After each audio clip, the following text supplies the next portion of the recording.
चलिए अस्सलामुअलैकुम रहमतुल्लाहि व बरकातहू। अ, आप सब लोगों का इस उर्दू जॉब मेला प्रोग्राम में खैर मकदम है। इस ट्रेनिंग सेशन के दौरान इंशाल्लाह हम लोग बॉडी लैंग्वेज कैसी होनी चाहिए एक इंटरव्यू देने वाले पर्सन की, एक कैंडिडेट की, उस पर हम लोग इंशाल्लाह आज गुफ्तगू करेंगे। शुरुआत करने से पहले मैं अपने बारे में थोड़ा-सा तारुफ़ करवा दूँ आप लोगों को कि मैं सैयद अरफ़ात अहमद, असिस्टेंट प्रोफेसर, मौलाना आज़ाद नेशनल उर्दू यूनिवर्सिटी के अलावा मेरी एक और पोस्ट है यहाँ पर as assistant controller of examination. Hope कि मेरा प्रेज़ेंटेशन आप लोगों को दिख रहा होगा। तो आज की इस सेशन में हम लोग बात करेंगे बॉडी लैंग्वेज। शुरू करने से पहले आप लोगों को मैं एक छोटी-सी हाइपोथेसिस या स्टडी बताना चाहूँगा जिसमें काफ़ी रिसर्च के बाद अमेरिकन साइंटिस्ट या पेडागॉजिस्ट या बोलिए आप साइकियाट्रिस्ट ने एक स्टडी बनाई है जिसमें ये बताया गया है कि जितना आप बात करते हो उसके दौरान आपकी बॉडी लैंग्वेज का एक अच्छा खासा हिस्सा 55% तक का हिस्सा जो है वो आपके फेशियल एक्सप्रेशन को बयान करता है। मतलब जो भी आप अल्फाज बयान करेंगे, जो भी आपके लफ्ज़ होंगे, उसमें से मीनिंग जो डिराइव होगा वो सिर्फ़ 7% का होगा। 38% की जो बात होगी वो आपके अंदाज़े बयान से होगी और 55% का जो आपका मवाद रहेगा, वो रहेगा आपके फेशियल एक्सप्रेशन से। मैं थोड़ा-सा यूट्यूब का चैनल भी ऑन कर लूँ।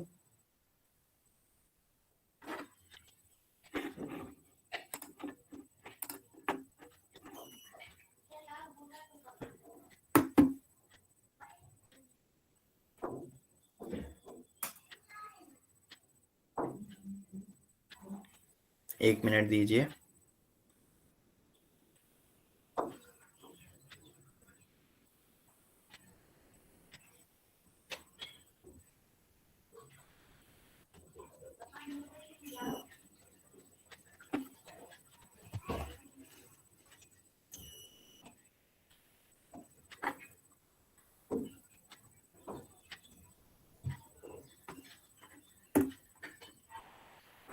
राइट।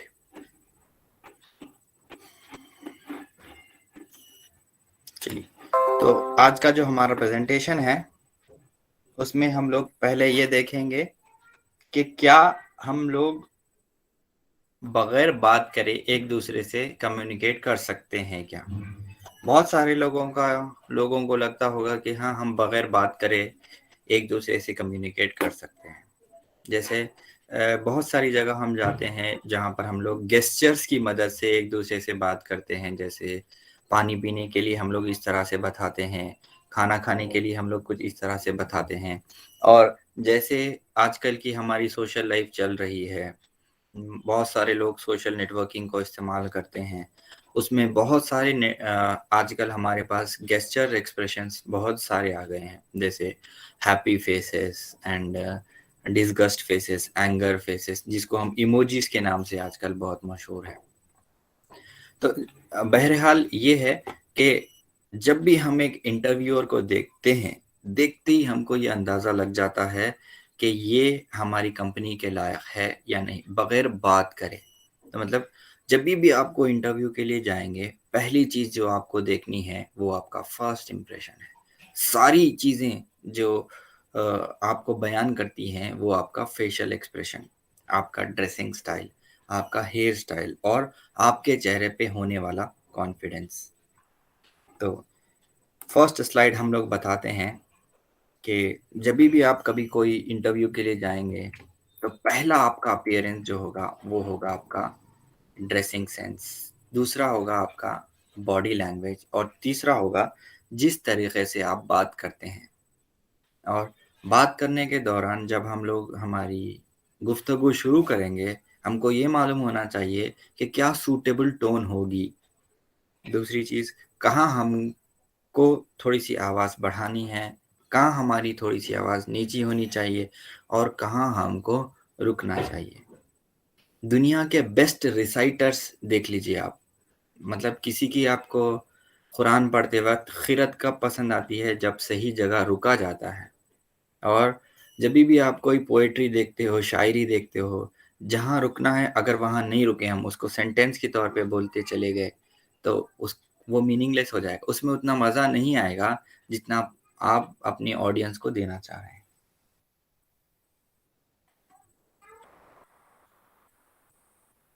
इसके साथ साथ पेस ऑफ योर वॉइस, कितना आप अच्छे से बोलते हो, कितना आप रुकते हो, कितने आप अपने वॉइसेस की मॉड्युलैरिटी, पॉजेस देते हो, ये सारी चीज़ें बयान करती हैं, सारी चीज़ें आपका बयान करती हैं। राइट। उसके बाद जो हमको देखनी है,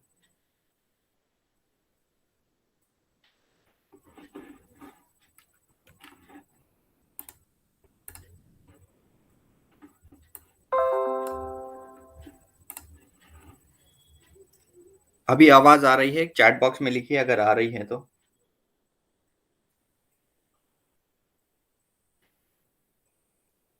अच्छा, voice is no sound at all.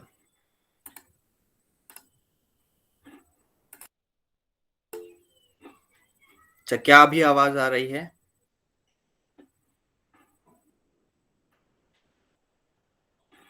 कोई चैट बॉक्स में भी अगर रिस्पॉन्ड कर दे कि आवाज आ रही है तो हम लोग कंटिन्यू करेंगे।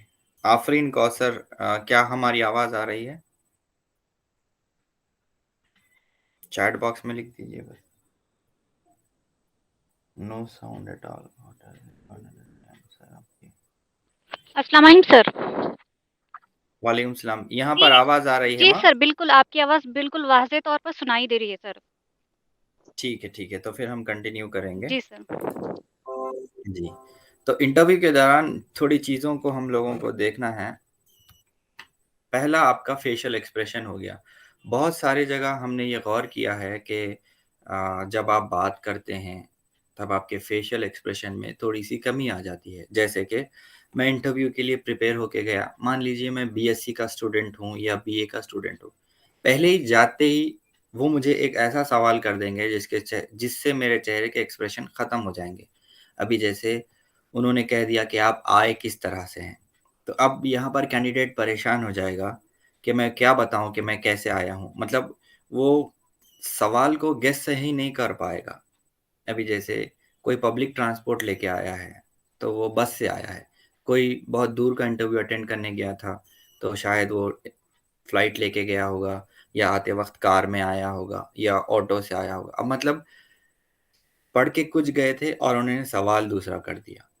इससे हमारा फेशियल एक्सप्रेशन खराब हो जाता है। उसके बाद आगे आने वाले चीज़ों को जो हमको कंसंट्रेशन करना चाहिए था, हम उसको थोड़ा-सा डाउन कर देते हैं। तो हमको ये चीज़ों से परेशान नहीं होना चाहिए। हमको हर आंसर अपना प्रिपेयर करना चाहिए और हम इंटरव्यू देने के लिए कौन-सी जॉब के लिए आए हैं? क्या ये सवाल उस जॉब के रिलेटेड है या बस ये एक नॉर्मल सा सवाल है जो आपके आने पर पूछा जाता है? तो अगर हम लोग हर चीज़ का पहले से छोटा-सा जवाब बना के रख दें, जैसे अगर मैं आपके पास इंटरव्यू के लिए आता हूँ, अगर आपका सवाल है, "आप कैसे आए?" मैं जस्ट सिंपली बोल दूँगा, "पब्लिक ट्रांसपोर्ट लेकर मैं यहाँ तक आया।" अब उसके बाद मेरे बोलने पे मैं इस तरह से बोलूँगा कि लगना चाहिए कि यहाँ पर मैं ये टॉपिक को एंड करना चाह रहा हूँ। मेरे वॉइस एक्सप्रेशन से इस तरह से आवाज़ आनी चाहिए कि मैं इस चीज़ को यहाँ पर ख़त्म कर दूँगा। उसके बाद मैं अगले सवाल के लिए भी रेडी रहूँगा। वो अगले सवाल के लिए रेडी रहने के लिए मुझे आपके इंटरव्यूअर से या जो इंटरव्यू ले रहा है उससे आई कॉन्टैक्ट बताना पड़ेगा। अच्छा, बाज़ जगह ऐसा हो जाता है कि इंटरव्यू लेने वाला सिर्फ़ एक पर्सन होता है, तब हमारा आई कॉन्टैक्ट फुल्ली उसकी तरफ होना चाहिए। अगर वो थोड़ा-सा मूव कर रहा है, तो हमको हमारी आँखों को मूव करना चाहिए। अगर मान लीजिए पैनल इंटरव्यू है, तो हमको एक टाइम पे उस आदमी को कॉन्सन्ट्रेशन से सुनना चाहिए, जो हमको सवाल कर रहा है। और दूसरी चीज़, बहुत सारी जगह ये देखा जाता है कि गर्ल्स स्टूडेंट आती हैं इंटरव्यू के लिए और अपने बाल से मतलब वो बाल को इस तरह से मतलब सहलाती हैं। तो ये एक गलत इंप्रेशन क्रिएट हो जाता है। आप अगर ऑर्गेनाइज़्ड हो, तो आप लोगों के बाल पूरे टाई होने चाहिए, क्या चाहे बॉयज हो या गर्ल्स हो। आप लोगों ने देखा होगा मिलिट्री के वुमेन कैंडिडेट्स को देखिए आप, उनके पूरे बाल टाई होते हैं, बाल ऐसे बंधे हुए होते हैं कि वो बाहर नहीं आते। तो अगर ये बाल आ जाते हैं तो ये गलत इंप्रेशन क्रिएट करेगा। बॉयज के यहाँ पे भी कभी कभी देखा जाता है कि जवाब देते वक्त वो लोग अपने बाल को इस तरह से या इस तरह से ऐसे करते हैं, इसको नहीं करना चाहिए। और इंटरव्यू के जाने से पहले अपने आप को एक 5 मिनट पहले अपने लिए देना चाहिए। मतलब आप 5 मिनट बैठ जाओ और कुछ ना सोचो, जस्ट अपनी 5 मिनट आंख बंद के एनालाइज करो कि क्या इंटरव्यू होने वाला है और हाउ आई एम लुकिंग, मैं किस तरह दिख रहा हूँ। और बॉयज हो या गर्ल्स हो, थोड़ा सा पाउडर का इस्तेमाल करना चाहिए, ये मैं रिकमेंड करता हूँ। उससे आपका जो आपके पसीने को वो कवर करेगा। अगर मान लीजिए कितना भी मैं प्रिपेयर होके जाऊं, इंटरव्यू के लास्ट 4 कदम बहुत भारी होते हैं। मतलब वहां पर जाकर मैं कुर्सी कैसे खींच के बैठता हूँ ये मुझे ही मालूम है। ये हर एक के साथ होता है, ऐसा नहीं कि मैं वैसा हो गया, मैं 4 इंटरव्यू ले लिया और मैं 4 इंटरव्यू कर लिया। हर इंटरव्यू अपने साथ एक अलग नौइयत का होता है। तो जब भी आप जाके चेयर खींच के बैठोगे, आपको एसी में भी पसीना आ जाएगा। ऐसा अक्सर होता है, 95% लोगों के साथ ऐसा होना लाजिम है। क्यों? क्योंकि उनको पता नहीं कि सवाल क्या होने वाले हैं। तो 5 मिनट का सवाल होता है। आपने 3 साल की डिग्री, 4 साल की डिग्री की, उसके बाद आपका इंटरव्यू मैक्सिमम 5 सवाल में जाएगा, 5 या 6 सवाल में आपको ये डिसाइड कर दिया जाएगा कि आप इस इंटरव्यू के काबिल है, तैयार हैं या इसके लिए तैयार नहीं है। ठीक है, उसके बाद आपका टच।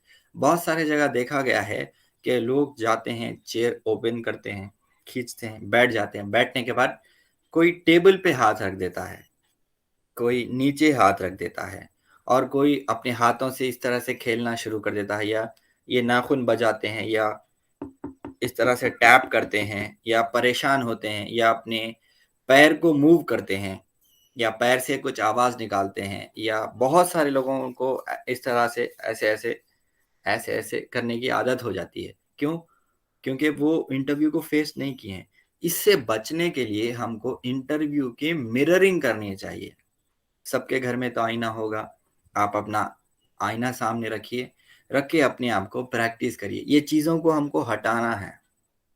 और बहुत सारे लोगों को मैंने देखा है इंटरव्यू में, जब भी वो आके बैठते हैं, चेयर खींच के एकदम पीछे लीन हो जाते हैं, या उन लोगों को पता नहीं कि पैर खुले रखने चाहिए या पैर बंद करके ऐसा रखना चाहिए कि आपको मालूम हो कि सामने वाला आपको रेडी समझे, इंटरव्यूअर आपको समझे रेडी।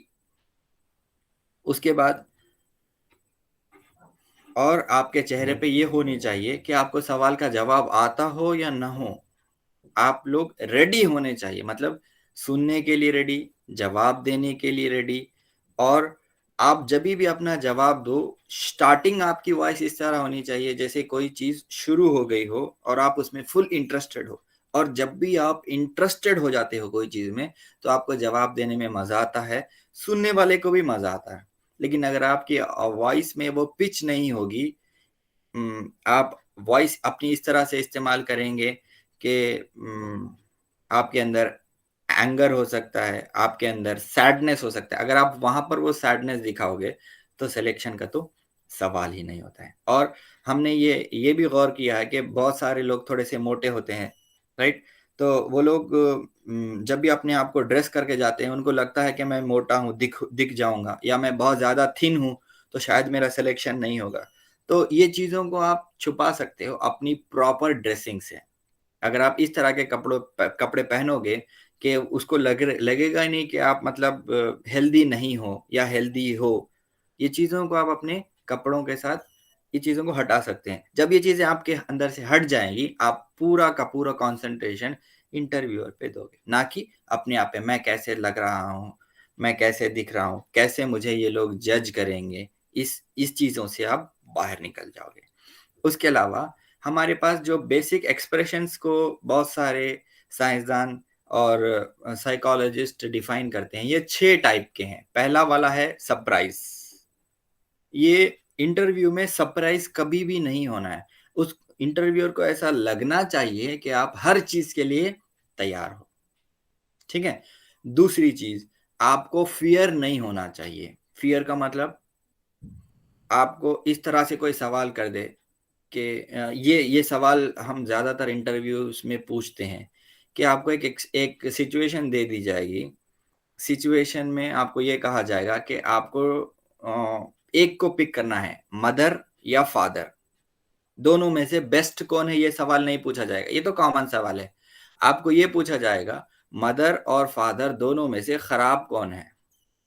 अब ये बोलते ही ज्यादातर लोगों का फेस एक्सप्रेशन सरप्राइज हो जाएगा, या फियर आ जाएगा, या एंगर आ जाएगा।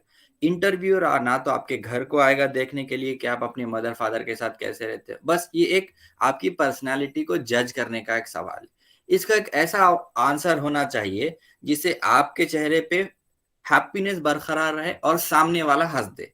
अब जैसे अगर मुझे ये सवाल पूछा जाएगा तो मैं बोलूंगा कि मेरी मम्मी जो है वो थोड़ा सा ज्यादा हार्ड है मेरे पापा से। वो अगला सवाल पूछेगा क्यों, क्योंकि आप उसका जवाब इस तरह से दे सकते हो कि मेरी मम्मी मुझे बोलती है कि टाइम पे खाना चाहिए, मेरे पीछे पड़ी हुई रहती है। तो इंटरव्यूअर भी बोल देगा हाँ मेरी भी मम्मी इतनी केयरिंग है। तो आप कोई भी सवाल से बाहर इजीली आ सकते हो, बस आपके पास प्रॉपर जवाब होना चाहिए। प्रॉपर जवाब कब होगा, जब आप इस तरह के क्वेश्चंस को प्रैक्टिस करोगे। एक मैं आप लोगों को एक केस स्टडी सुनाता हूं, जहां पर हमने क्या किया था कि एक हमको बिजनेस एनालिस्ट चाहिए। बिजनेस एनालिस्ट का मतलब हो गया ऐसा आदमी जो मार्केट में जाएगा, जाने के बाद मार्केट से सवाल पूछ के चीजों को लाएगा और हमारे प्रोडक्ट को वो बनाने में मदद करेगा। मतलब ऐसा आदमी, आप लोगों ने देखा होगा खास तौर पे जब आप हॉस्पिटल्स जाते हो तो वहां पर फार्मास्यूटिकल्स वाले आते हैं, मेडिकल रिप्रेजेंटेटिव बोलते हैं। ठीक है। मेडिकल रिप्रेजेंटेटिव का क्या काम, ये होता है कि डॉक्टर से मिलें और उनको बताएं कि ये नई नई टैबलेट्स मार्केट में अवेलेबल है, ये हमारी कंपनी है, ये इतने में आएगी, ये फार्मूला है, ऐसा। तो वैसा बोलने वाला आदमी को पहली चीज होनी चाहिए, वेटिंग होनी चाहिए। मतलब जाके वो किसी का काम डिस्टर्ब ना करे और अपना काम भी करे। राइट। और उसके कॉन्टैक्ट्स अच्छे होने चाहिए, उसमें बात करने की एबिलिटी अच्छी होनी चाहिए। अगर मैं हॉस्पिटल जाता हूँ तो मैं डायरेक्ट डॉक्टर के पास नहीं जा सकता हूँ, मुझे किससे कंसल्ट करना चाहिए, रिसेप्शनिस्ट से कंसल्ट करना चाहिए। अगर मैं उसको ठीक से बात नहीं करूंगा तो क्या वो मुझे आगे जाने देगा, नहीं। तो मेरे कॉन्टैक्ट्स अच्छे होने चाहिए। तो हमने क्या किया, जॉब के लिए 6 लड़के और 6 लड़कों को सेलेक्ट किया, इंटरव्यू के लिए बुलाया। और इंटरव्यू में बुला के हम लोगों ने उन लोगों के रेज्यूमेस ले लिए। ले लेने के बाद हमने वो रेज्यूमेस अपने बॉस को दे दिए। देने के बाद उनका इंटरव्यू नहीं लिया, बस उनको बिठाए रखा। सुबह से दोपहर हो गई, दोपहर से फिर शाम हो गई। अब वो उसमें से 4 लोग आके पूछते हैं कि क्या हुआ, वो हम बोल रहे हैं उनको कि सर अभी नहीं आए हैं जो इंटरव्यू लेते हैं। तो मतलब वो लोगों को वेटिंग करना है। दूसरी चीज, हमने उनके सामने हमारी कंपनी के, वो आपने देखा होगा पॉम्पलेट्स होते हैं, ओवरलीफ होते हैं, वो उसका स्टैंड रखा। ये देखना है हमको कि ये लोग हमारी कंपनी में कितना इंटरेस्टेड है। ये लोगों को हमको जानना है कि ये लोग का अगर खाली टाइम मिलता है तो करते क्या है, या दूसरों को डिस्टर्ब करते हैं, या फ्रंट ऑफिस में जो रिसेप्शनिस्ट है उसको जाके गुस्सा करते हैं, या कुछ पढ़ते हैं, या अपने साथ वालों से मुलाकात करते हैं, अपने कॉन्टैक्ट्स बढ़ाते हैं। तो जब तक शाम होती होती आई, हमने फिर अनाउंस किया कि आज सर नहीं आ रहे हैं, तो लिहाजा इंटरव्यू कल होगा, आप लोग कल आइए। जैसे ही ये बोलना था, उस 12 लोगों में से 4 लोगों को इतना गुस्सा आ गया, उन्होंने कहा कि जब आपको इंटरव्यू ही कंडक्ट नहीं करना है तो आपने हमको बुलाया क्यों, अगर बुलाया तो इतनी देर तक बिठाया क्यों। अगर एक बिजनेस रिप्रेजेंटेटिव इस तरह से बोलेगा तो क्या वो हमारी कंपनी के लिए एसेट बनेगा, जो हमारी कंपनी का नाम है वो भी खराब कर दिया जाएगा। राइट। तो इसमें सिलेक्शन उन लोगों का हुआ जब शाम में हमने कहा कि आज इंटरव्यू नहीं हो सकता है, तो 4 लोग गुस्सा आया और वो लोग चले गए। उन्होंने अपना रेज्यूम भी कलेक्ट नहीं किया। उसके बाद जो बाकी के जो 8 लोग बचे हुए थे उनको हमने एक के बाद एक रूम में बुलाया और उनको हमने ये सवाल किया कि आपके साथ जितने लोग थे उनके नाम लिखिए, फुल नेम। अभी जैसे बहुत सारे, अब मेरा नाम है सैयद अरफात अहमद, ऐसे लोग जो पूरा नाम लिख पाए सिर्फ 3 ही निकले। 2 लड़के और एक लड़की। तो मतलब ये लोग ऐसे हैं जिनको कोई भी इन्वायरमेंट में आप रख लो, ये लोग उससे ऊपर होके निकलेंगे। उनके पास एंगर नहीं होगा, डिस्गस्ट नहीं होगा, सैडनेस नहीं होगा, फियर नहीं रहे। वो शाम तक अच्छे से बैठे रहे। उन्होंने हमारी कंपनी के जो पॉम्पलेट्स है वो भी पढ़ा, उन्होंने वो फ्लायर्स भी पढ़े। ना उन्होंने कभी रिसेप्शनिस्ट को जाके बोला कि कब हमारा इंटरव्यू, वो बस बैठे रहे और अपना टाइम यूटिलाइज किया। उन्होंने हमारी कंपनी के बारे में जाना, अपने बाकी कलीग्स के बारे में जाना और सराउंडिंग्स के बारे में जाना। और जब उनको इंटरव्यू में पूछा गया कि आप इतनी देर तक वेट क्यों करें, तो उन्होंने कहा कि मैंने इस चीज की प्रैक्टिस की है। और बिजनेस एनालिस्ट का काम ही यही है, जब आप मार्केट में जाओगे आपको अच्छे से अपने आप को प्रेजेंट करना है। जब आप अपने अच्छे अखलाक दिखाओगे तो कंपलसरी जॉब आपको मिलेगा। एक्सप्रेशन के बाद बात आती है गेस्चर्स की, राइट। बहुत बार कहा गया है कि जब भी आप अपनी बॉडी लैंग्वेज का इस्तेमाल करते हो उसको अच्छे से करो। मूवमेंट्स ऑफ हैंड, अभी जैसे हम बात कर रहे हैं इस तरह से, ये तरह के इस तरह से आप लोगों को नहीं करना चाहिए। ये एक इंप्रेशन देता है कि आप फियर साइकोसिस में हैं। अपने हाथ को दूसरे हाथ से पकड़ लेना, ये एक फियर साइकोसिस की अलामत है, ऐसा रिसर्चर्स में कहा गया है। और जब भी आप एक पैनल इंटरव्यू अटेंड करते हो जिसमें 5 से 6 लोग होते हैं, उसमें एक साइकोलॉजिस्ट होता है जो आपके बॉडी गेस्चर्स के हिसाब से आपको जज करता है। He may be correct, he may be wrong, but आपके जो फेशियल एक्सप्रेशन है, जो आपके बॉडी एक्सप्रेशन है, जो आपके पॉस्चर्स है, जिस तरह से आप आपकी आंखों का आई कांटेक्ट करते हैं, उसके हिसाब से वो आप पर जज करके आपको बताएगा। उसके अलावा इस तरह से करना, इस तरह से, या अपने हाथों को इस तरह तक यहां तक रखना अच्छी अलामत है। बाज लोगों की आदत हो जाती है, उनको नाक पे पसीना आता है तो थोड़ी थोड़ी देर में वो लोग ऐसे ऐसे पोंछ लेते हैं, तो ये एक गलत अलामत है। इसको ओवरकम करने के लिए छोटा सा टैल्कम पाउडर इंटरव्यू जाने से 1 मिनट पहले आप अपनी बॉडी पे लगा लीजिए, वो क्लियर हो जाए। वो नहीं आएगा, मतलब 8-10 मिनट के बाद आप उसको साफ कर लीजिए, आपके इंटरव्यू के बाद वो हो जाएगा। लेकिन ये करना जरूरी है, क्यों? आपके चेहरे पे अगर पसीना रहेगा तो वो दिख के आएगा सब लोगों पे, आपकी बॉडी की मुस्कुराहट नहीं दिखेगी, ठीक है। उसके बाद आपका आई कांटेक्ट के बारे में हमने बताया है। और अपीयरेंस, मतलब आप अपने जॉब की अपीयरेंस के हिसाब से अपने आप को ड्रेस करके जाएं। ड्रेस करने से मुराद आपकी बॉडी सही दिखे और आप पेन लगा के जाएं, क्योंकि अगर अगर कोई क्वेश्चन ऐसा हो जाता है कि आपको कुछ सॉल्व करना है तो आप अपना पेन निकाल के वहां पर पेपर दिया जाएगा, आप वो वहां पर सॉल्व कर सकते हैं। बात जगह ऐसा होता है मैथमेटिकल क्वेश्चंस दे देते हैं तो उसके लिए आपको ये जज करना पड़ता है कि आंसर निकाल के बताना पड़ता है, आंसर बना के बताना पड़ता है, या फिर वो बताएंगे कोई ऑब्जेक्ट उतारो। तो ऑब्जेक्ट उतारने के लिए आपके पास अगर पेन नहीं होगा तो मतलब ऐसा लगेगा कि ये बंदा रेडी नहीं है, ठीक है। और एक एक चीज मैंने गौर की है, जहां पर पैनल इंटरव्यू की बात आती है, एक बाउल होता है जहां पर चॉकलेट्स रखे हुए होते हैं, चॉकलेट्स। अब आपको उसमें से एक चॉकलेट लेने के लिए कहा जाएगा, आप चॉकलेट ले लोगे। फिर खाने के लिए कहा जाएगा, आप खाओगे। खाने के बाद अब आपके जहन में अगला सवाल आएगा कि मैं इस रैपर का करूं क्या। थोड़े लोग क्या करते हैं, वो रैपर अपने हाथ में रख लेते हैं, लेफ्ट हैंड में रखते हैं ज्यादातर, और उसको ऐसे ही पकड़ के बैठ जाते हैं, ठीक है। अब थोड़े लोग होते हैं वो रैपर को खोल के रख लेते हैं। थोड़े लोग होते हैं जो इंटरव्यूअर को देखते हैं, देखते ही देखते सवाल कर देते हैं बगैर पूछा, बगैर आवाज के, कि ये रैपर मैं कहाँ डालूं। तो अगर आप इधर उधर देख लेते हैं तो इसका मतलब हो गया कि आप ये रैपर को डस्टबिन में डालना चाहते हैं। तो आपको क्या करना चाहिए, फेशियल एक्सप्रेशन से डस्टबिन की तलाश करनी चाहिए। अगर आपको डस्टबिन मिल जाता है आप वहां जाके डाल दे सकते हो, नहीं नहीं मिलता है तो आपको वो साइकोलॉजिस्ट जो बैठा हुआ आपको देख रहा है वो खुद आपको बोलेगा कि डस्टबिन फलानी जगह है, ठीक है। अगर कोई नहीं नहीं पूछता है तो आप वो रैपर रख लीजिए। अगर डस्टबिन वहां पर नहीं है तो कंपलसरी डस्टबिन बाहर रखा हुआ होगा और वहां पर कैमरा होगा जो आपको वॉच करता है कि आप ये रैपर कहाँ फेंकते हो, ठीक है।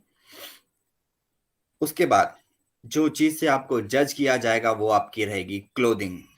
प्रॉपरली ड्रेस होना बहुत ज़रूरी है। उसके बाद आपका हेयर स्टाइल, किस तरह से आप अपना हेयर स्टाइल रखते हो।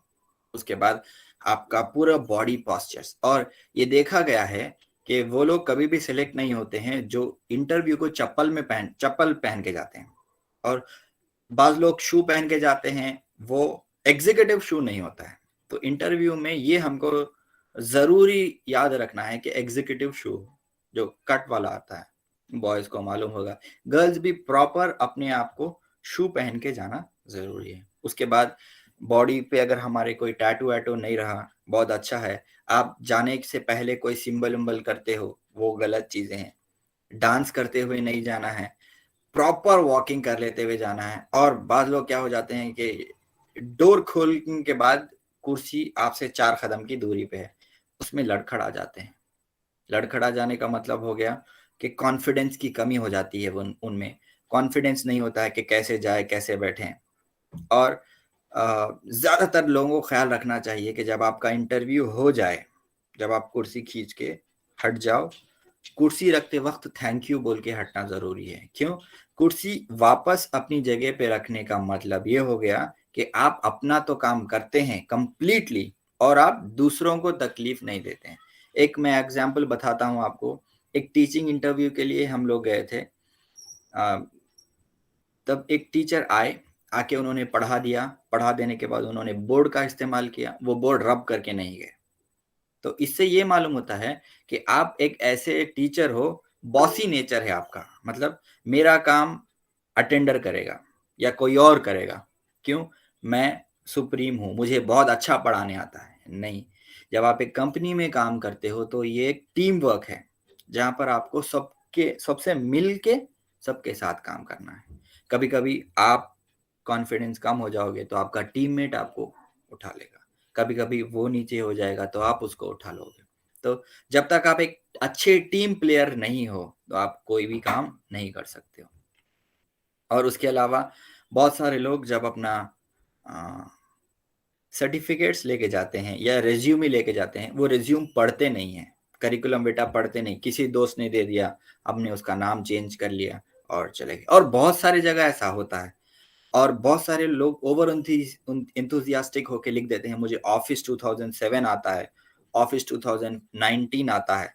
अगर उसमें से कोई फार्मूला पूछ ले तो मतलब हम लोग मतलब बस इसी तरह से, जो आपको नहीं आता है वो नहीं आता है। सच्चाई लिखने में आपको याद करने की ज़रूरत नहीं है। क्या रिज्यूम में है, अगर आपको पूरा मालूम है, अगर आपने बनाया है रिज्यूम, एटलीस्ट आपने पूरा रिज्यूम लाइन बाय लाइन पढ़ा है, तब आपको वो मदद करेगा। वरना आपका रिज्यूम ही वो कारण बनेगा जिससे आप रिजेक्ट हो जाओगे। उसके बाद बहुत सारी जगह मैंने देखा है कि अपनी वॉइस को 3 कैटेगरी में डिवाइड किया गया है। पहला, आप अपने वर्ड्स कहाँ इस्तेमाल करते हो और कहाँ रुकते हो। रुकना बहुत ज़रूरी है। और बहुत सारी इंपॉर्टेंट चीज़ें आ जाती हैं जहाँ पर आपको अपनी आवाज़ थोड़ी-सी ज़रा ज़्यादा करने की ज़रूरत है, और वो करना भी ज़रूरी है।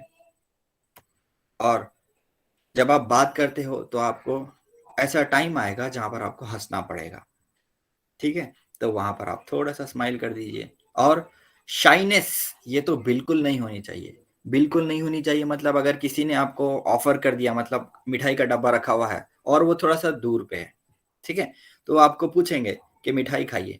आप पहली चीज़ में उनको मना कर दीजिए क्योंकि वो बहुत दूर है, आपको उठना पड़ेगा, जाना पड़ेगा, राइट? और ये तीसरी चीज़ जो आती है वो है क्राइंग।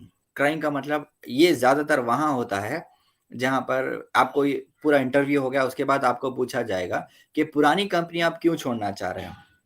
बहुत सारे लोग बोल देते हैं कि वो कंपनी में हमको सताया गया। तो मतलब आप उस चीज़ के बारे में थोड़ा-सा रो रहे हो, ठीक है? तो ये चीज़ों को अवॉइड करना चाहिए। आपको ये बोलना चाहिए मैं मेरे पर्सनल रीज़न से वह कंपनी छोड़ रहा हूँ और मैं अपने आप को और ग्रो करना चाह रहा हूँ, तो शायद ये कंपनी मेरे लिए सही होगी, ठीक है? उसके बाद बेल्चिंग हो गया। बेल्चिंग हो गया मतलब साउंड्स करते हैं लोग, मतलब कुर्सी ठीक से नहीं है उसका साउंड करना। और थोड़े लोगों को डकार लेने की आदत हो जाती है, वो थोड़े लोगों को खांसी की आदत हो जाती है। और थोड़े लोगों में मैंने ये देखा है कि हर चीज के बाद वो लोग ओके बोलते हैं। आपको समझ में आ गया? ओके, आप ये काम कर लीजिए, ओके। तो मतलब तकिया कलाम की तरह बना लेते हैं। और थोड़े लोग ये करते हैं, अपनी बॉडी लैंग्वेज में ये चीज डाल लेते हैं, हम्म इस तरह की वर्ड बहुत ज्यादा इस्तेमाल होती है आजकल। सोशल नेटवर्किंग आ गई, आपके दोस्त ने कुछ पूछ लिया, आप हाँ का बदल HMMM टाइप कर देते हो। शॉर्ट फॉर्म में बात चल रही है आजकल। और उसके अलावा थोड़े लोगों को सांस लेने की मतलब तकलीफ होती है या आदत होती है, बोल लीजिए, थोड़ा सा सांस वो लोगों की फूल जाती है। तो इंटरव्यू में जाते ही पहले अपने आप को कंफर्टेबल कर लेना है। कंफर्टेबल कैसे करोगे आप? थोड़ा सा टाइम ले लोगे, इस तरह से बैठोगे, कुर्सी उर्सी को देख लोगे, अपने हाथ सही जगह पे रख लोगे, आजू बाजू की चीजों को देख लोगे। अगर आपके पास वहां पर वॉल क्लॉक है तो आप वॉल क्लॉक को देखोगे, टाइम देख लोगे। तो मतलब अपने आप को थोड़ा सा वो चीजों में ढाल लेना जरूरी है। ढाल लेने से क्या होगा, आपकी ब्रीदिंग थोड़ी सी नॉर्मल हो जाएगी। आप जाते ही इंटरव्यूअर को ही देखोगे, आपकी ब्रीदिंग और बढ़ जाएगी, क्योंकि वो फुल्ली एक्सपीरियंस रहेगा। आप आते ही आपको जज करना शुरू कर देगा। जज करते हुए उसके फेशियल एक्सप्रेशन बदल जाएंगे, उससे आपके फेशियल एक्सप्रेशन बदल जाएंगे। मतलब जाते ही पहले के 3 से 4 सेकंड थोड़ा सा चीजों का जायजा ले लीजिए, देख लीजिए कंपनी कैसी है। कंपनी का लोगो तो वहां पर रहेगा, नाम रहेगा, उसको पढ़ लीजिए। और आजकल हर कंपनी के लोगो के नीचे एक टैग होता है, मतलब एक्सेंचर का हाई परफॉर्मेंस डिलीवर्ड, ये याद करके जाना जरूरी है। अब जैसा अगर आप LIC के लिए जा रहे हैं तो LIC का जो टैग है, जीवन के साथ भी जीवन के बाद भी, ये वहां आप जाके वो उसको पढ़ लीजिए। आपको आता होगा लेकिन आप पढ़ लीजिए। तो मतलब 1 2 4 सेकंड आप वहां पर बाद चीजों को देखते हुए आप अपनी सांस को वापस ला लोगे। उसके बाद थोड़े लोगों को नींद आती है, येलिंग हो जाती है, और थोड़े लोग बात इस तरह से करते हैं कि एकदम स्लो हो जाते हैं, खास तौर पे गर्ल्स। आप उनको कुछ भी सवाल पूछ लो, आप उनको जवाब आता भी है तो वो एकदम दबी आवाज में दे देंगे। अक्सर में वाइवा में भी इस तरह से जब पूछा जाता है, सवाल किया जाता है, तब भी वो लोग बहुत कम आवाज में जवाब देते हैं। इंटरव्यूअर को बोलना पड़ता है कि थोड़ा सा जरा आवाज बढ़ाइए अपनी। ये नहीं होना चाहिए, एकदम कॉन्फिडेंट आंसर। अगर पैनल इंटरव्यू है तो 7 लोग अगर बैठे हैं तो 7 लोगों को भी आवाज जानी चाहिए, इस तरह से आप बोलें। और कहाँ पर आपको जोर से बात करनी है, जोर से मतलब इस तरह नहीं कि बाहर सुना आ जाए, इस तरह से कि वो अपनी परफेक्ट हाइट हो वॉइस की। और इस चीजों का इस्तेमाल जरूरत बहुत ज्यादा है। मतलब बहुत ऐसा सवाल है जिसका जवाब आप नहीं देना चाह रहे हैं, या आपको कोई चीज कट कर देनी है, जैसे इररिलेवेंट सवाल है, आज सुबह आपने क्या खाया था, बिरयानी, बस खत्म। तो बी बी ये नहीं लेना चाहिए हम लोगों को। और बहुत सारे लोग अभी जैसे मैंने कहा इस तरह से साउंड करते हैं, इस तरह से करते हैं, इस तरह से मैंने ज्यादातर देखा है। ये हैबिट डेवलप हो जाती है कैसे, ATM को गए, वहां पर पैसे निकल रहे हैं, 2 मिनट हुआ, टक टक टक टक साउंड मारते, ये हैबिट है जो डेवलप हो जाती है। इस पे कंट्रोल आना बहुत जरूरी है। और थोड़े लोगों में हो जाती है कि अपने पैर को दूसरे पैर से मतलब सहलाते हैं, या इस तरह से उंगलियां तोड़ते हैं, इस तरह से, या फिर अपने बाल से इस तरह से खेलते हैं। ये सारी चीजें आप लोगों को एक नेगेटिव ये करेगी। और बहुत सारे लोगों में ब्रीथ जब होती है, जब आप परेशान हो जाते हो तो आपकी बॉडी भी परेशान, खास तौर पे इंटरव्यू से पहले आपकी जो स्मेल है, माउथ स्मेल है, वो थोड़ी सी खराब हो जाती है। क्यों? क्योंकि इंसान है, बॉडी है, बॉडी भी आप जैसा बिहेव कर रहे हो उसी तरह से बिहेव करेगी। तो इंटरव्यू में जाने से 5 मिनट पहले एक छोटा सा माउथ फ्रेशनर, ऑर्बिट जो आता है, या हॉल्स जो आपकी ब्रीथ को अच्छा करे, उसका जरूर इस्तेमाल करें आप। मैं ये रिकमेंड करता हूँ कि जो भी इंटरव्यू के लिए जाता है उसके पास थोड़ा सा टैल्कम पाउडर, एक छोटी सी कोम, और एक आपके पास माउथ फ्रेशनर टाइप की कोई चीज हो, ताकि इसका आप इस्तेमाल करें, आपका एकदम फेस एक्सप्रेशन बहुत अच्छा हो जाएगा। और आजकल तो माशाल्लाह वो आपको छोटे से वेट वाइप्स मिलते हैं, तो पहले वेट वाइप से अपना चेहरा साफ करें, उसके बाद टैल्कम पाउडर लगाएं, उसके बाद अपना हेयर स्टाइल अच्छा करें, वो माउथ फ्रेशनर लगा लीजिए, 2 3 मिनट आप अपने आप को दीजिए, एनालाइज करिए, फिर उसके बाद इंटरव्यू को जाइए। ये आखिरी के 5 मिनट आपको ये करने हैं।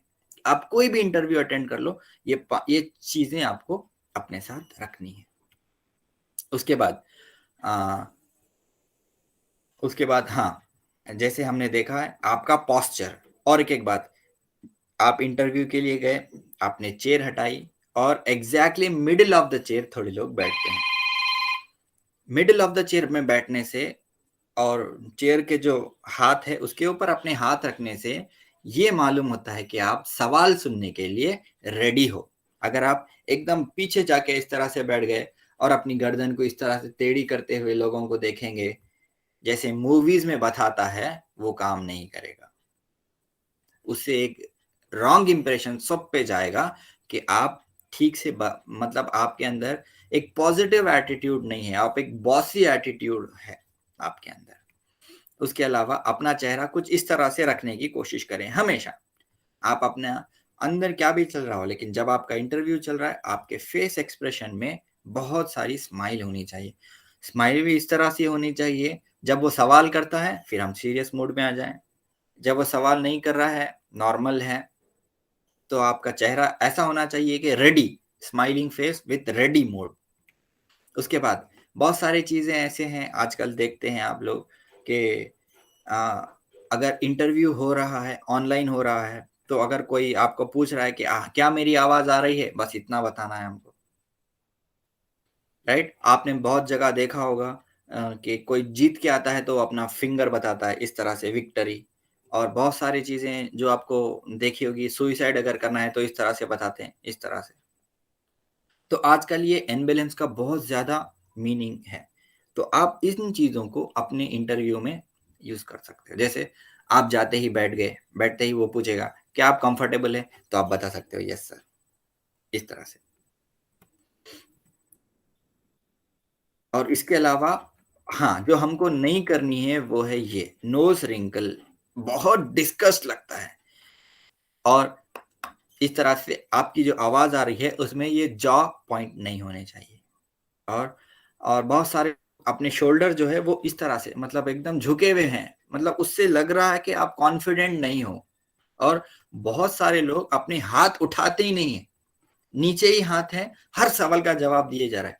इवन दो बहुत अच्छे से बात करते हैं लेकिन अपने हाथ का इस्तेमाल नहीं करते, अपने शोल्डर एकदम श्रग रख देते हैं। कॉन्फिडेंट आदमी वो होता है जो अपनी बॉडी को एकदम स्टिफ करके बैठे, रेडी करके बैठे। आप कभी भी सोल्जर को देख लीजिए, इंटरव्यू जाने से पहले एक सोल्जर को देखिए, वो अपने कंधे एकदम चढ़ाए हुए रखता है। क्यों?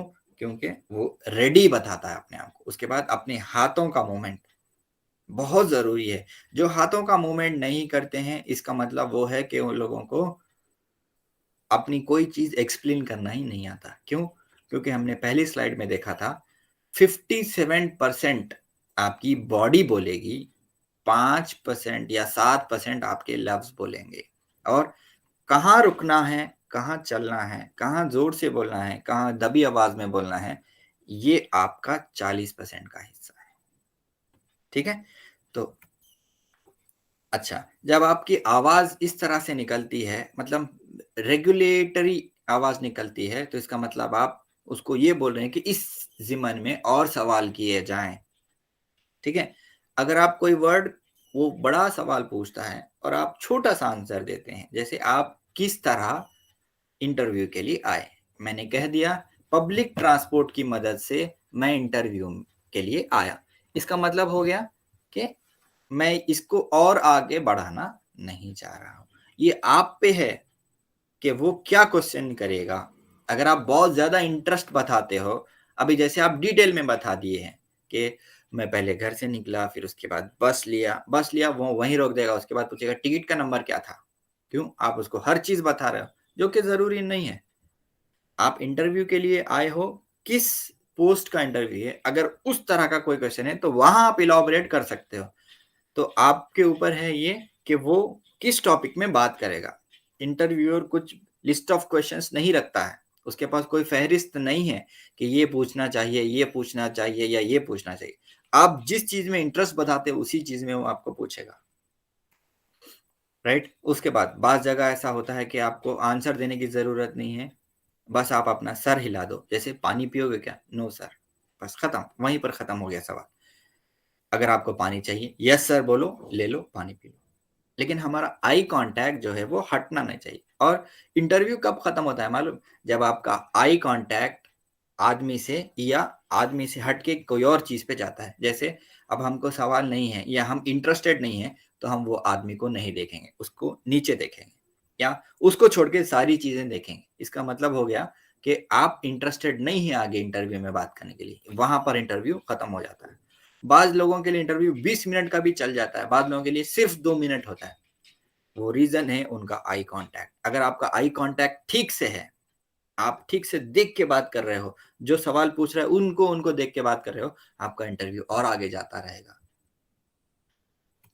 उसके बाद टचिंग बिहेवियर, बहुत लोगों को देखा गया है कि वो जब आप जाते हैं, पहले हैंड का गेस्चर, आज तो कोविड चल रहा है तो इसको अवॉइड करना ही चाहिए, कोविड बिहेवियर के अंदर ये नहीं आता है। लेकिन जब भी आप किसी से हैंड शेक करोगे, तो वीक हैंड शेक का मतलब हो गया कि आप वो चीज में इंटरेस्टेड नहीं हो। स्ट्रॉन्ग हैंड शेक हो गया, उसका मतलब आपका बिहेवियर बॉसी बिहेवियर है, डोमिनेंट बिहेवियर है आपका। और 2 सेकंड, मैक्सिमम 3 सेकंड से ज्यादा हाथ नहीं मिलाना चाहिए, गलत इंप्रेशन क्रिएट करता है। बहुत सारे लोग होते हैं जो हाथ को छोड़ते ही नहीं है। नहीं, ऐसा नहीं करना चाहिए। जब आपने हैंडशेक दिया, प्रॉपर हैंडशेक, पूरी उंगलियां मिलनी चाहिए, उसके बाद 2 बार हिलाते हो, उसके बाद हाथ छोड़ देना चाहिए। ये बहुत ज्यादा इंपॉर्टेंट है। और अप्रोप्रिएट हैंडशेक अगर नहीं होता है तो वही पता चल जाता है कि ये इंटरेस्टेड है या नहीं है। ठीक है। उसके बाद जब आप अपने आप को एक्सप्रेस करते हो, अगर आपको ठहर के सेमिनार देना है तो आपको मूव करना जरूरी है। आपको अगर ऑनलाइन इंटरव्यू हो रहा है तो आपका फेस एक्सप्रेशन, आपके आईज, आपके लिप, आपका चिन और आपके आईब्रो रेजिंग, इसमें पता चल जाता है कि आप कितने इंटरेस्टेड हो वो जॉब में। उसके बाद आप अपने वॉइस का टोन किस तरह से मॉड्यूलेट करोगे, कहाँ पर आप बहुत ज्यादा, कहाँ पर आप बहुत कम बात करोगे। और हमने ये इंटरव्यू में देखा है कि बहुत सारे लोग जब इंटरव्यू को जाते हैं, बहुत सारा परफ्यूम लगा के चले जाते हैं। मतलब जैसे ही वो इंटर होंगे, एक अलग सी स्मेल आ जाएगी। इतने, मतलब वो लोगों, अब हमारा जो है वो ध्यान उनके परफ्यूम पे चला जाएगा। ठीक है, जो कि बॉसी लगता है। ऐसा नहीं हो सकता है कि आप ही अकेले परफ्यूम लगा के आओ, सब लोग के पास परफ्यूम नहीं है, ये गलत है। ऐसी परफ्यूम का इस्तेमाल इसीलिए है कि हमारे बॉडी ओडर को वो छुपाए, क्योंकि हम हैवी कॉस्ट्यूम पहनने हैं तो वो छुपाए। अगर आपको लगाना भी है तो नॉर्मल सा जो रेगुलर यूज होता है उस तरह का अगर आप कोई परफ्यूम लगा के चले जाओगे, जिसको आपके पास आने पर ही स्मेल आए, वैसी आप लोगों के पास परफ्यूम्स होनी चाहिए। उसके अलावा जब आप किसी से बात करो, फेस एक्सप्रेशन, गेस्चर्स और बहुत सारी जगह साइलेंस भी काम कर देता है। साइलेंस का मतलब, अब ग्रुप इंटरव्यू हो रहा है, कोई ऐसा टॉपिक आ गया जहां पर आपको बोलने की जरूरत नहीं है, वहां अगर आप अपने आप को सामने रखोगे नहीं बोलने की चीजों पे, तो गलत हो जाएगा। अभी जैसे एक सवाल किया जाता है ज्यादातर, क्या हम इस इंटरव्यू को एंड कर दें? वहां पर आपको साइलेंस रहना है। आप अगर उठ के बोल देते हो हाँ इंटरव्यू का एंड कर दीजिए, इसका मतलब हो गया कि आप वो चीज में पहले से इंटरेस्टेड नहीं थे। किसी का सिलेक्शन हो ना हो, आपका नहीं होगा। क्यों? रीजन ये है कि आपने कोई जवाब दिया नहीं। जब जवाब देने का मौका मिला, आपने बढ़ चढ़ के वो जवाब दे दिया जिससे पूरी चीजें खत्म हो जाएंगी। शायद बहुत सारे लोगों ने बात नहीं की होगी, वो रीजन हो सकता है, या आपको कहीं जाना है, ये रीजन हो सकता है, या आपके मुतालिक उन्होंने सवाल नहीं किए, ये भी रीजन हो सकता है। बट साइलेंट लैंग्वेज का इस्तेमाल भी बहुत ज्यादा जरूरी है। और ये चीजें जो हमने स्टार्टिंग में डिस्कस की, सरप्राइज, फियर, डिसगस्ट, एंगर और सैडनेस, ये नहीं होनी चाहिए। सिर्फ हमारे चेहरे पे हैप्पीनेस होनी चाहिए। चाहे कुछ भी हमारी लाइफ में चलता हो, वो इंटरव्यू के 5 मिनट आप हैप्पीनेस दिखानी चाहिए। और रिस्पॉन्सिव, ये तो आपके बेसिक सारे चीजें, वक्त की थोड़ी सी कमी है, वरना इन चीजों को हम बहुत सारे बहुत अच्छे विस्तार से इनको बोलते हैं। मैं आपको कुछ फिगर्स दिखाना चाहूंगा। ये देखिए, रिस्पॉन्सिव, यहाँ देखिए, जब आप इस तरह से मतलब खाली आपको बिठाया जा रहा है तो आप इस तरह से बैठते हैं, जो मिडिल वाला है। ये मिडिल वाला जो है ना, बहुत सारे लोगों को देखा गया है कि वो इस तरह से खामोश बैठे हुए रहते हैं, कुछ नहीं करते हैं और इंतजार करते हैं इस तरह से। थोड़े लोग होते हैं जो ईगरली वेटिंग करते हैं, बस इंटरव्यू के लिए गए और रिसेप्शनिस्ट को देखते हुए बैठ गए कि कब हमारा नंबर आएगा। और थोड़े लोग होते हैं जो अपने आप को वो चीज में ढाल लेते हैं, एंगेज हो जाते हैं। तो हमको इस कैटेगरी में आना चाहिए कि हम लोगों को इंतजार भी करना चाहिए, लेकिन हम जो हमारे साथ है उसके साथ डिस्कस भी करनी चाहिए, ताकि हमारा फियर साइकोसिस, दूसरी चीजें खत्म हो जाए। एम्प्टी अगर हमारा माइंड रहेगा, सिर्फ इंटरव्यू के लिए इंतजार करेगा, तो वो जाते ही जो पूछा जाएगा फटाफट आंसर दे देगा, थोड़ा एग्रेसिव हो जाएगा। इस तरह से ये नहीं करना चाहिए हमको, और अकेले भी नहीं बैठना चाहिए। आगे आते हैं अब रिफ्लेक्टिव। रिफ्लेक्टिव का मतलब देखिए, ये इस तरह से बहुत ज्यादा रिलैक्स होकर बैठ गया, इस तरह से नहीं होना चाहिए। यहां देखिए आप, ये एकदम पैर पे पैर डाल के चेहरे पे हाथ लगा के बैठा हुआ है, ये भी नहीं करना चाहिए। और थोड़े लोग क्या करते हैं, चेयर पे हाथ डाल दिया, या फिर अगर आम वाली चेयर है तो उस पर पैर डाल दिया, ये भी गलत इंप्रेशन क्रिएट करता है। आजकल सीसीटीवी कैमरास हर जगह अवेलेबल है। आप ये मत सोचिए कि आपका सिर्फ इंटरव्यू होगा, आप किस तरह से बैठते हैं, किस तरह से आप अपने कॉन्टैक्ट्स बनाते हैं, ये भी इंटरव्यू का एक पार्ट हो गया है आजकल। और यहाँ देखिए आप, फ्यूजिटिव मतलब इस तरह से बैठा हुआ है कि कब मेरा नंबर आएगा, कब ये मैं खत्म करूं, कब अगले टास्क के लिए जाऊं। यहाँ पर देखिए ये दोनों बोर हो गए, मतलब जैसे बातें ही सारी खत्म हो गई हैं, ऐसे नहीं करना चाहिए। अब ये एग्रेसिव, एग्रेसिव मतलब कॉम्बैटिव में हो गए हैं आप, मतलब जाते ही फटाफट आंसर दे दूंगा। देखिए यहाँ पर जैसे मैंने बताया है, हाथों की उंगलियों को हम लोगों ने इस तरह से कस के रख दिया है, ऐसे नहीं करना चाहिए। ये हो जाएगा बॉसी बिहेवियर, या आप में ज्यादा अग्रेसिवनेस दिखेगा। और जैसे आप इंटरव्यू के लिए जाएंगे, अगर आप अपने हाथ इस तरह से रखते हैं तो इसका मतलब हो गया कि आप खुद, मतलब बॉसी नेचर है आपका, आप एक टीम प्लेयर नहीं हो। उसके बाद यहां पर आपका ओवर कॉन्फिडेंस दिखेगा, आप अपने आप को इस तरह से पैर पे पैर डाल के बैठे हो, ये आपका ओवर कॉन्फिडेंस दिखेगा। ये देखिए leaning backwards toward head position, ये एक खराब इंप्रेशन क्रिएट करता है कि मुझे सब कुछ आता है और मैं कोई चीज अब नहीं करूंगा। नहीं, रिजेक्टिंग मैसेजेस के अंदर आता है, ये नहीं करना चाहिए हमको। उसके बाद ये वाला सिट डाउन एंड रेडी। अब ये एक्सप्रेशन जो है, ये आपको बताता है कि आप एकदम रेडी हो, पॉजिटिव हो, आप काबिल हो, आप एक गोल ओरिएंटेड पर्सन हो। इसके चेहरे से आपको ये दिखाई देगा कि ये इंतजार में है कि कब इसको बुलाया जाएगा। और ये ओवर कॉन्फिडेंस या ओवर एक्साइटमेंट भी नहीं बता रहा है कि अब मैं जाते ही एकदम हर चीज का आंसर दे दूंगा और ये जॉब मेरी है, नहीं।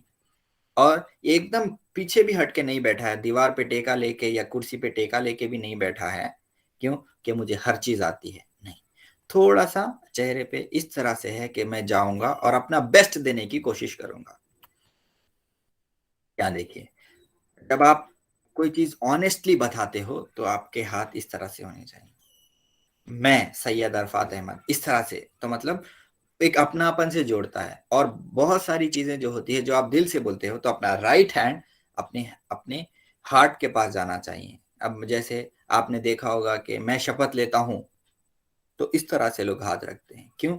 ये एक पॉजिटिव पॉस्चर जाता है कि आप एकदम सही बोल रहे हो, ऑनेस्ट हो आप। अच्छा, जो डाउट आता है लोगों को, अब आपको इंटरव्यू में कोई ऐसा सवाल कर दिया जाएगा कि चाइना के कैपिटल की इनकम क्या है, अब आप परेशान हो गए, आप इस तरह से कर लोगे या इस तरह से कर लो, क्यों? इररिलेवेंट सवाल है, लेकिन आपका फेशियल एक्सप्रेशन बदल जाएगा। अगर आप वहां बोल दोगे 25,03,999 है, तो सामने वाला हंस देगा, क्यों? क्योंकि वो चीज है जो हमेशा बदलती है, सालों साल बदलती होगी, राइट? तो वो आपका रेडीनेस देख रहा है कि आप परेशान हो जाते हो, वह चीज से बाहर निकलते हो। यहाँ देखिए क्यूरियोसिटी, मतलब बहुत सारे लोग क्यूरियोसिटी में नोज टच करते हैं, और बहुत सारे लोगों को ये आदत हो जाती है कि मैथमेटिक्स में वो जब कुछ भी सवाल करते हैं या सम करते हैं, पेन को उछालते हैं या पेन को घुमाते हैं क्यूरियोसिटी में, राइट? ये भी नहीं करना चाहिए। उसके बाद बहुत सारे लोग इस तरह से लगा के बैठ जाएंगे कि मेरी बारी कब आएगी, या तो वो बोर्ड है या तो वो टायर्ड हो गया कि मतलब अब बस अब खत्म हो, मैं चला जाऊं। इस तरह से भी नहीं होना चाहिए।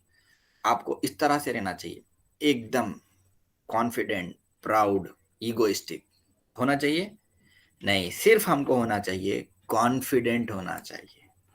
प्राउड थोड़ी जगह काम करता है। जैसे आप, अगर आपको पूछा जाए कि आप इंडियन हो, तो प्राउड से बोलना चाहिए, हाँ मैं इंडियन हूँ। अगर आपको ये बोला जाएगा कि आपको हर चीज आती है, तो वहां पर प्राउड नहीं बताना चाहिए, वहां पर बताना चाहिए मैं कोशिश करूंगा, और अगर सब ठीक रहा तो आई विल डू इट। हर जगह प्राउड काम नहीं आता है, कहीं जगह प्राउड दिखाने की बहुत जरूरत है, कहीं जगह प्राउड नहीं, अपनी एफिशिएंसी बतानी चाहिए। और ईगोइस्टिक तो हमको कभी भी नहीं होना चाहिए। ईगोइस्टिक मतलब आपको अगर बोला जाए कि आप किसी और से बेस्ट कर सकते हो, तो बाज लोग ऐसे आंसर दे देते हैं जैसे पिछले जगह मैं बहुत अच्छा था और वहां पर मुझे सैलरी नहीं दी जा रही थी जितना मेरी एफिशिएंसी थी। ये गलत चीजें हैं, ऐसा नहीं बोलना चाहिए। और ये देखिए, बहुत सारे लोग क्या करते हैं, जॉइनिंग फिंगर टिप्स, नीचे हाथ रख लेते हैं और इस तरह से फिंगर टिप्स को ये कर लेते हैं, नहीं करना चाहिए। इसके अलावा बहुत सारे लोग परेशान हो जाते हैं और हैंड रबिंग शुरू हो जाती है, और या ऐसा ऐसा ऐसा ऐसा ऐसा कुछ, मतलब ये सारी चीजें जो है मिररिंग करते हुए हमको एक के बाद एक निकाल देनी चाहिए। मिरर सामने रहेगा, हम अपने आप को देखेंगे। और बहुत सारे लोगों को एक आईब्रो इस तरह से रेज करने की आदत हो जाती है, तो ये आईब्रो रेजिंग भी गलत इंप्रेशन क्रिएट कर जाता है।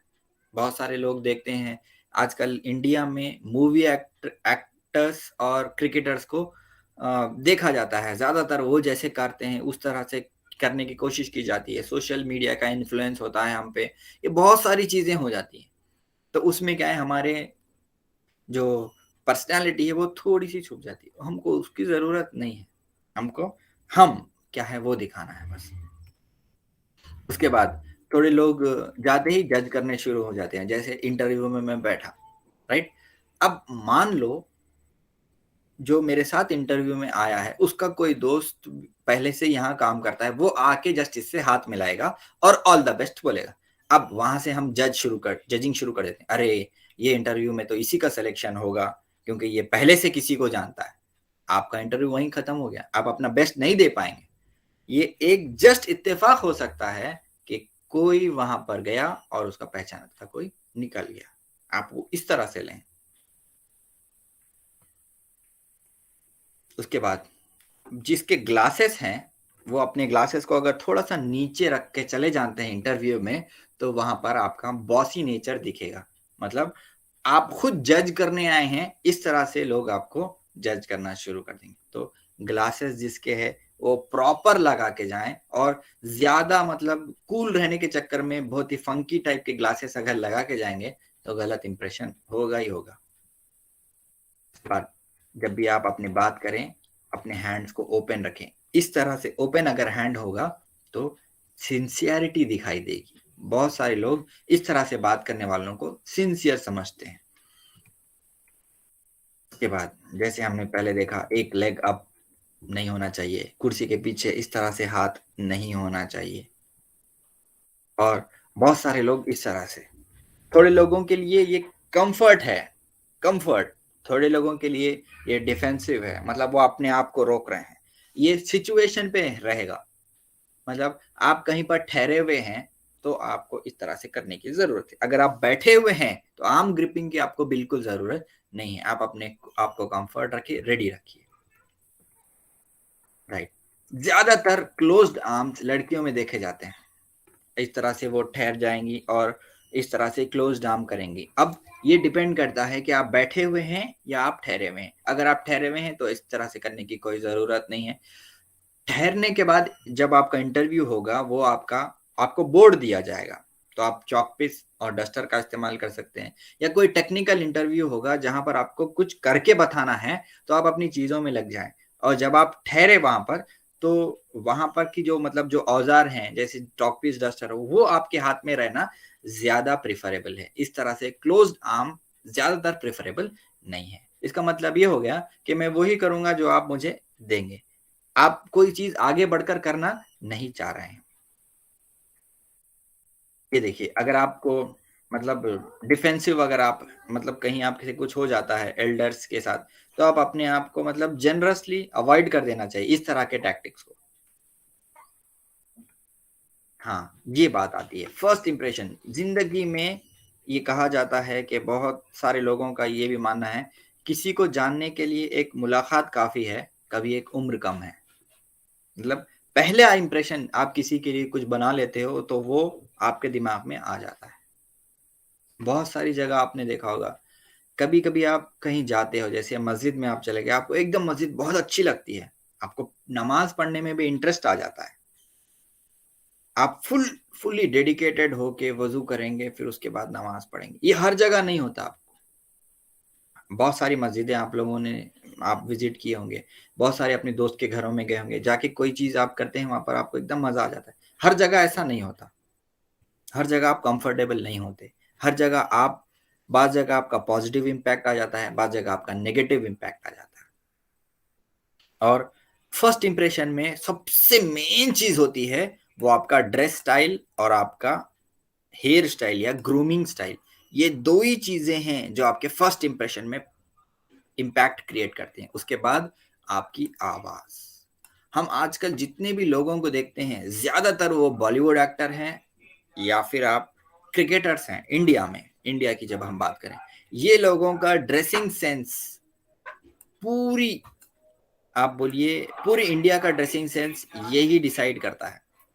अगर आपको कोई चीज प्रमोट करनी है तो आप क्रिकेटर को लेके प्रमोट करते हैं इंडिया में। अगर आपको कोई ग्रूमिंग स्टाइल के बारे में जाना है तो आप बॉलीवुड एक्टर के ऊपर जाते हैं। उसके बाद आपको आ जाती है नेक्स्ट चीज, आपकी वॉइस। ये वॉइस, अगर आपको वॉइस अपनी मॉड्यूलेशन करनी है तो मैं एग्जांपल दूंगा, आरजे जो रेडियो जॉकीज है, उनकी आवाज को मॉक करने की कोशिश करिए। आप उनकी आवाज वो जैसे बताते हैं, जैसे बोलते हैं, उस चीज को आप प्रैक्टिस करिए, तो आपको अपनी वॉइस के अंदर मॉड्यूलेशन समझ में आएगा। उसके बाद आपका आता है हैंडशेक, जैसे हमने डिस्कस किया, 2 सेकंड 3 सेकंड मैक्सिमम, उसके बाद हटा देना है। और जब आप हैंडशेक करते हैं तो सामने वाले के चेहरे को देखते हुए स्माइल करना बहुत जरूरी है, वरना लगेगा कि आप इंटरेस्टेड ही नहीं हो, वरना लगेगा कि आपका ये कोई दुश्मन से आप हाथ मिला रहे हो। और उसके बाद आपका आई कांटेक्ट है, उसके बाद आपका बॉडी पोस्चर है, आप लीन होके ठहरे हुए हो, अपने कंधे झुका रहे हो, ये नहीं करना चाहिए। उसके बाद अपनी आईज, रेजिंग आईब्रोज बहुत सारी चीजों को डिफाइन करता है, राइट। आप लोगों को मतलब ज्यादा स्टेयरिंग भी नहीं कर देना चाहिए। मतलब मान लीजिए एक ही इंटरव्यूअर है, बस उसको घूरते चले गए, नहीं।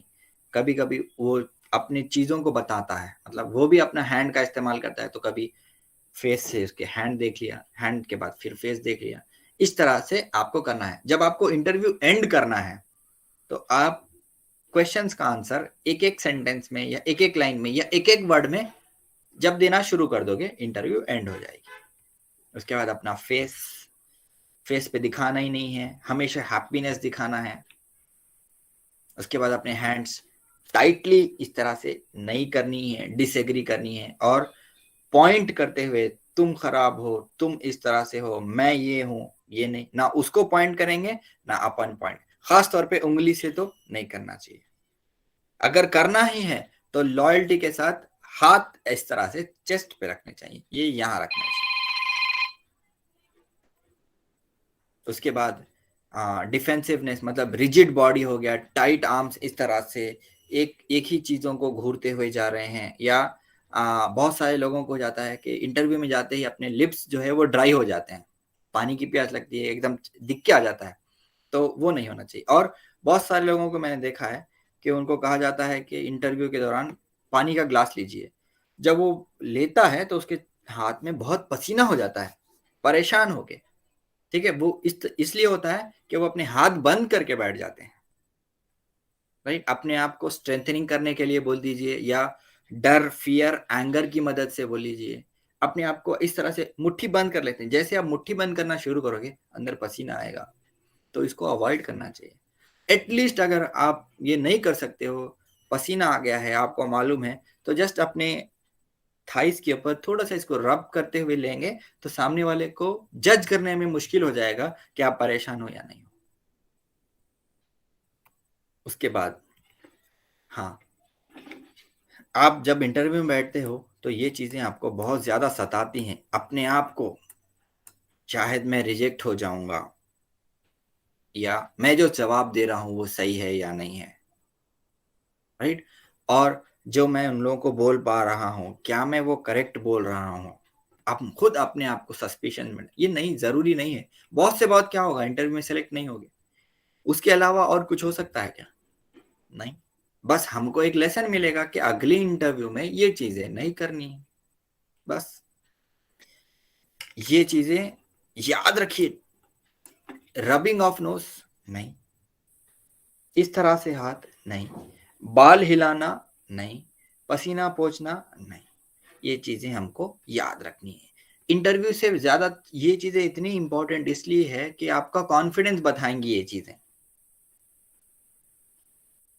हाँ, राइट। बात चीजें ऐसी हैं कि डबल डबल सवाल किया जाएगा आपको, आप उन चीजों को अवॉइड करना चाहिए। अवॉइड करने के लिए सबसे बेस्ट फ्रेज ये होता है, जैसा कि मैंने आपको पहले बताया है, मैंने ये डिग्री हासिल कर ली, राइट।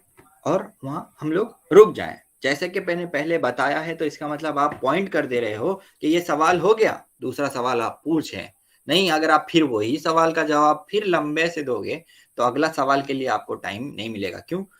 पीछे लोग बहुत ज्यादा हैं, उनके लिए भी सवाल होना चाहिए, ठीक है।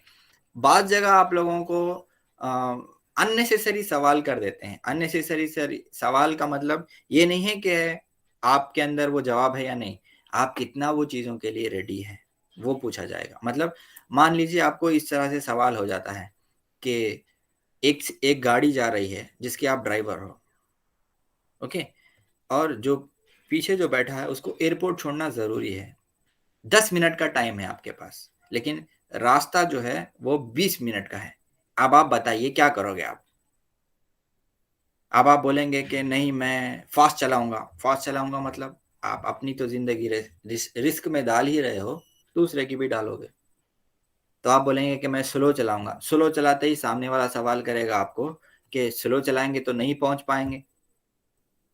अब ऐसी सिचुएशन में आपको इस तरह से आंसर देना है कि सामने वाला थोड़ी देर के लिए खुश हो जाए। मतलब मैं एयरलाइंस को कॉल करके ये बताऊंगा, या मेरे पैसेंजर को ये सजेस्ट करूंगा कि वो एयरलाइंस को कॉल कर लें, कॉल करके 10 मिनट डिले के लिए बोलें। क्यों? क्योंकि वो ज्यादा बेहतर बता सकता है, उसकी कोई इंपॉर्टेंट मीटिंग है। इस तरह से हमारा आंसर होना चाहिए। और इंटरव्यूअर ये आके देख ही नहीं रहा है कि आप गाड़ी चला रहे हैं, बस आपको वो जज कर रहा है कि आप कितना बेहतर उसका आंसर दे सकते हो। उसके अलावा उसके अलावा आपको वही बोलना चाहिए जो आपको आता है। आता है मतलब बात चीजें ऐसी होती हैं जो मैं कर सकता हूँ, बात चीजें मैं सीख सकता हूँ, तो आपको ये बोलना चाहिए। अभी जैसे एक एग्जांपल हो गया, मैं एक लैंग्वेज पढ़ के गया सी, लेकिन जॉब रिक्वायरमेंट है सी प्लस प्लस का, जो आपको नहीं आती है, तो वहां पर आप सीधा अगर बोल देंगे कि मुझे नहीं आता है, थोड़ा सा ऑड लगेगा। उसके बदल ये बोलना चाहिए हमको, अगर मुझे ये चांस दिया जाए तो मैं आपको नाराज नहीं करूंगा। ये उसका बेटर आंसर हो सकता है। क्यों? उससे आपको ये बताया जाएगा कि फ्यूचर में भी कोई और नई चीज आ जाती है तो आप सीखने के लायक हैं, जो आपको बताया जाएगा। उसके बाद आपको अगर कोई चीज नहीं आती है तो सामने वाले को सीधा सीधा बोल देंगे नहीं, मैं नहीं कर सकता, जोर से बोल देंगे, तो वो सामने वाला हर्ट हो जाएगा, या उसको बहुत ही मतलब आपके ऊपर वो एक नेगेटिव इम्पैक्ट क्रिएट कर लेगा। तो आपको किस तरह से बोलनी चाहिए? आपको बहुत ही अच्छे अंदाज से बोल लेना चाहिए। और ज्यादातर हो जाता है कि आप इंटरव्यू में जाने के लिए रेडी हो जाते हो, आप जाते हो, पब्लिक ट्रांसपोर्ट का इस्तेमाल करते हो, बीच में कुछ उज़र आ जाता है, और आप ठीक से टाइम पे पहुंच नहीं पाते हो। पहला सवाल आपको होगा क्यों लेट आए, तो आपको सही बोलना चाहिए ये रीज़न था इसीलिए मैं लेट हो गया। मैं टाइम से निकला, 1 घंटा पहले निकला, लेकिन बीच में टायर पंक्चर हो गया या कुछ ऐसा हो गया जिसकी वजह से मैं यहाँ पर लेट आ गया। अगर आप वहाँ नहीं बोलते हो क्यों लेट आए हो, आप परेशान हो जाते हो या स्माइल कर देते हो या अवॉइड करने की कोशिश करते हो या नीचे-ऊँचे देखते हो, तो मतलब लगेगा कि अननेसेसरी ये हो गया। क्यों? ऐसा सबके साथ हो सकता है, सब ह्यूमन बीइंग है। कभी-कभी सामने वाला जो इंटरव्यूअर है उसका भी टायर पंक्चर हुआ होगा, उसको भी वो भी ये सिचुएशन से गुज़रा होगा। He can understand you better, लेकिन कब? जब आप उसको बोलोगे कि ये प्रॉब्लम हुई थी, राइट? यहाँ पर हमारा सेशन एंड होता है। अगर किसी को कोई सवाल है तो वो प्लीज़ पूछिए, मैं चैट बॉक्स भी चेक कर लेता हूँ। कुछ है तो इंशाल्लाह मैं उसको देने की कोशिश करूँगा।